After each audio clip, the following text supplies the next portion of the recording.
शिंदे चालतील अजित पवार नको, पुण्यात अजित पवार चालतील शिंदे नको. शिंदेंची आणखी एक योजना बंद. फडणवीस शिंदेंना झिरो करण्याच्या तयारीत. 12 नोव्हेंबरला शिंदेंचा फैसला. निर्णय फिरतोय तर शिंदे भाजपात विलीन होणार. कोर्टात 2 निर्णय फिरले तरीही शिंदे हटवले जातील. नेमकं घडलंय का? गेल्या काही दिवसांपासून एकनाथ शिंदे विरुद्ध देवेंद्र फडणवीस आणि एकनाथ शिंदे विरुद्ध अजित पवार हा वॉर लपून राहिलेला नाहीये. पण आता हालचाली अशा दिसतायत की फक्त एकनाथ शिंदे नाही तर अजित पवारांना सुद्धा महायुतीतून बाहेर काढलं जावं असा सूर भाजपातून दिसून येतोय.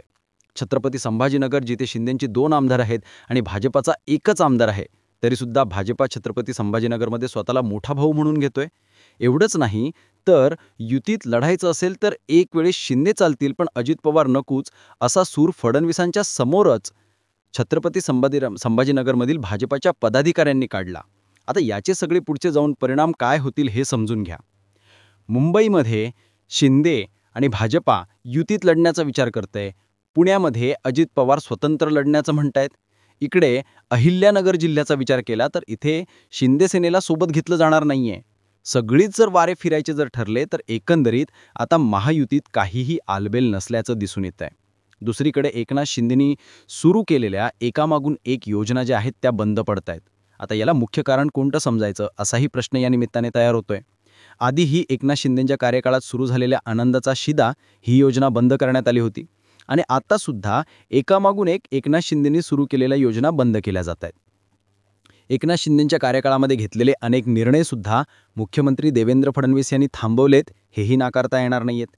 आणि आता एकनाथ शिंदेंचे एकामागून एक असलेले मंत्री अडचणीत येत असल्या कारणाने सुद्धा आता एकनाथ शिंदेंना बाजूला करणं गरजेचं आहे. आता संजय शिरसाट यांच्याकडे पुन्हा भूखंड खरेदी विक्री प्रकरणामध्ये पुन्हा कोर्टाने काही ताशेरे ओढलेत. दुसरीकडे योगेश कदम हेही अडचणीत आहेत.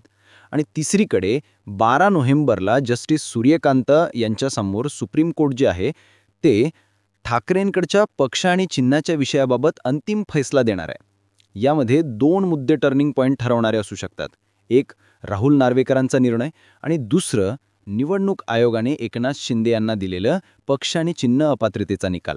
हा मुळात कायद्याला आणि संविधानाला धरून नाहीच आहे असं याआधीही ठाकरेंनी स्पष्ट केलंय. एकतर एकनाथ शिंदेंचे 16 आमदार अपात्र व्हायला हवे होते, नाहीतर ठाकरेंचे 14 आमदार अपात्र व्हायला हवे होते. मात्र ना ठाकरेंचे आमदार अपात्र झालेत ना एकनाथ शिंदेंचे आमदार अपात्र झालेत. आणि मग दोन्हींच्याही जर आमदारच अपात्र होत नाहीत तर याचा अर्थ दोघांचेही पक्ष जे आहेत ते व्हॅलिड आहेत.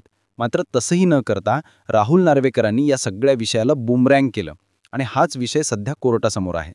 जस्टिस सूर्यकांत यांनी CGI भूषण गवई यांचा सल्ला घेण्याबाबत सुद्धा ठाकरेंचे वकील कपिल सिब्बल यांना सुचवलं, जेणेकरून अपात्रतेचा विषय आणि निवडणूक आयोगाचा विषय एकाच वेळी जो आहे तो बेंचसमोर घेता येईल.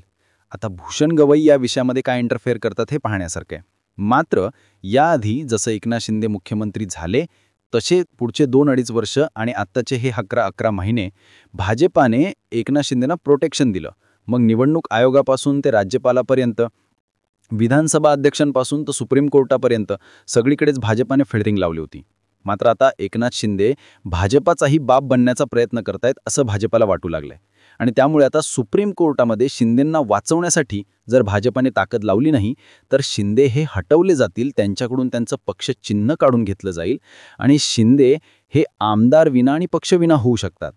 अशा वेळी एकतर एकनाथ शिंदेंना भाजपात विलीन व्हावं लागेल किंवा मग ना घरचे ना दार अशी अवस्था होऊ शकते. या सगळ्या गोष्टींकडे तुम्ही कसं पाहता कमेंट सेक्शनमध्ये जरूर व्यक्त व्हा. व्हिडिओ मुद्दा आवडला असेल तर जास्तीत जास्त लोकांपर्यंत जरूर शेअर करा आणि या मुद्द्यावरती तुमचं मत कमेंट करायला विसरू नका. जय महाराष्ट्र.